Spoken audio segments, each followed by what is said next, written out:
Greetings, this is Coach Jaki with Uzazi Podcast. Today I will be reflecting on the upcoming long holidays and discussing what you can do to make good use of them with your children. For most Kenyan children, the long holidays are coming up. They will have more than 2 months holiday starting the last week of October. I think it would be fair to say that for most children, this is a reason to cheer. For parents, on the other hand, it may not necessarily be a very cheerful time because they are concerned about what they are going to do with their children at home for more than 2 months. Term time offers a known routine, and when children are at home for the weekend, the demands of school, such as homework and perhaps attending activities organized by their school friends, really provide a template for parents to follow. And there doesn't need to be too much thinking about what to do with the time. But 2 months is a completely different ball game, and parents will be asking themselves, what am I going to do with them for 2 months at home? There will certainly need to be some adjustment. I mean, for a start, you need more food at home. When the kids leave home early in the morning, there's hardly time for a full breakfast. They probably carry a snack for break. Maybe they carry their lunch to school as well. But for most children, the only real meal that they have at home is dinner. And that obviously means that only one meal or only one proper meal needs to be cooked. But now for 2 months, they will have time for full breakfast at home, lunch, dinner, and plenty of in-betweens, especially if you have teenagers. So if you don't stock your pantry with sufficient food, you will keep getting phone calls and statements like, there's no food in this house.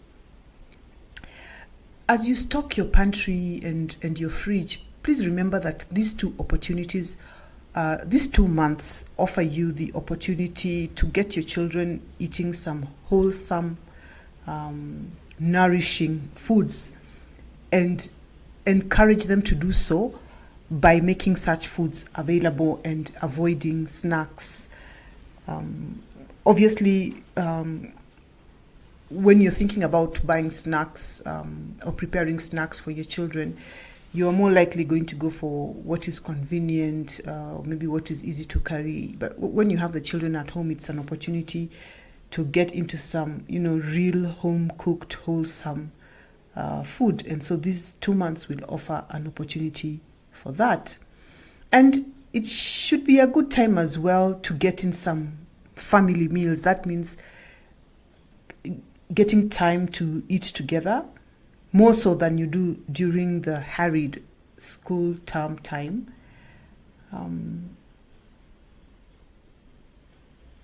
In terms of the additional meal preparation, something that you need to take into consideration clearly is that whoever prepares the meals needs more time. So if your house help has been preparing only one meal and now you expect them to prepare 3 meals a day, then it will affect how much time they have to do the other things or the other chores in the house. And you need to be sensitive to this. You could relieve them of some of the chores by assigning them to your children if they are old enough. You could perhaps relax on some of the chores. You could get additional help, but essentially it's important to recognize that when children are at home, there will be certain chores that the house help does not need to engage in when they are in school, and it's important to take that into consideration. But of course, giving your children the opportunity to take up some of these chores is also another way of training them for the future, helping them to learn some additional skills, and it's a good thing. Just don't forget that holidays are there for a reason, and don't transfer a full day school program into a full day household program, because then your children don't get the rest that they need to be getting during the holidays. If you can, take some time off to spend with your children.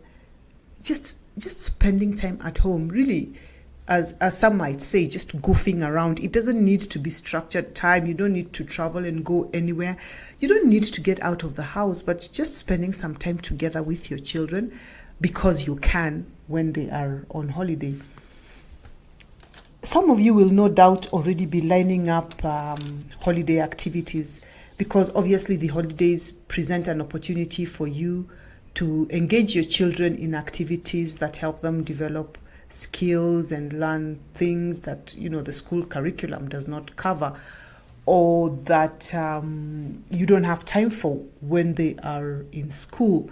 And this is all very good. Just be wary of overscheduling your children, of filling their days with structured activity or organized activity, because allowing your children independent play or unstructured free time helps them develop self-direction and self-management. And self-direction comes from your child's ability to determine for themselves what they will do with their time. They decide for themselves what they want to achieve, and then they plan how they are going to achieve it, and then they go into doing it, and maybe assessing for themselves whether or not they achieved what they set out to do. And whatever they are trying to achieve really shouldn't matter. The idea is just to allow them this opportunity to decide for themselves how they are going to spend some of the time that is now available to them. And I just want to pause here a little bit and ask you if you recognize, the phrase, so-and-so has no initiative, or so-and-so is not proactive. These phrases or descriptions are commonly used at the workplace in reference to certain kinds of people, and maybe you too have used them. And the thing is, if children are not allowed to practice self-direction, they end up being the kinds of people that are referred to as having no initiative at the workplace. So self-management is a skill. It's an important skill that also helps your children to learn how to cope with different scenarios, because they build confidence in themselves that they will know what to do, or that they can find out what needs to be done without necessarily having to refer to a manual or a schedule, or or to somebody, or to directions given by somebody. And I'm not by any means suggesting that you don't organize any activities for your children.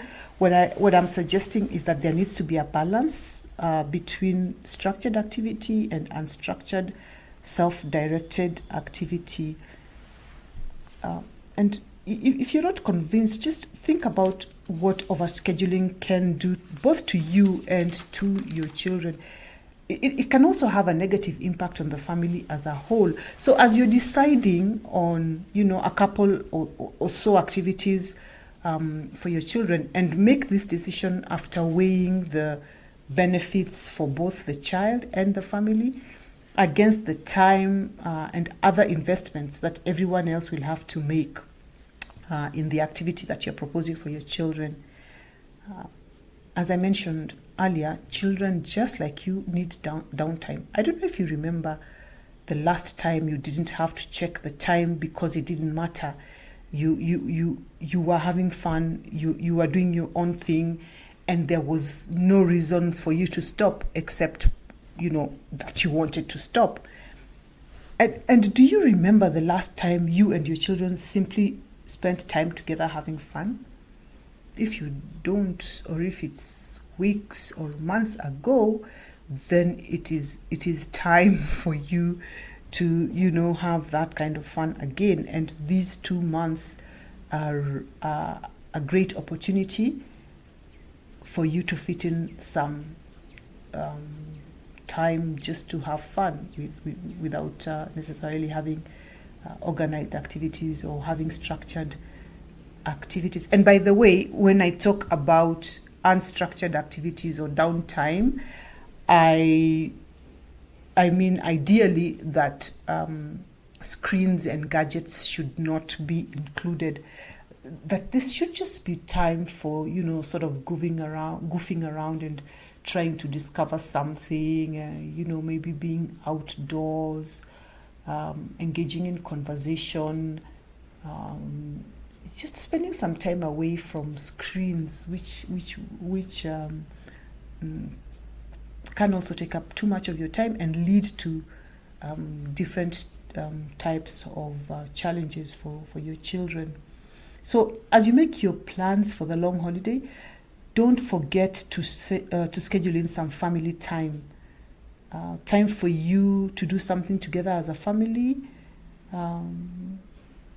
whether it's playing board games or going for a walk or having a discussion, but something that you all do together. And obviously how you spend family time is going to depend on how old your children are. Ideally, it should be something that all of you can participate in meaningfully.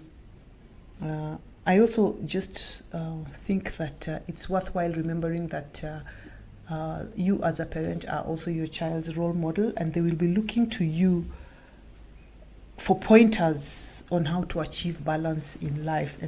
And holidays such as the one that is coming up is a good opportunity for you to show them how to gain or to maintain some balance in life.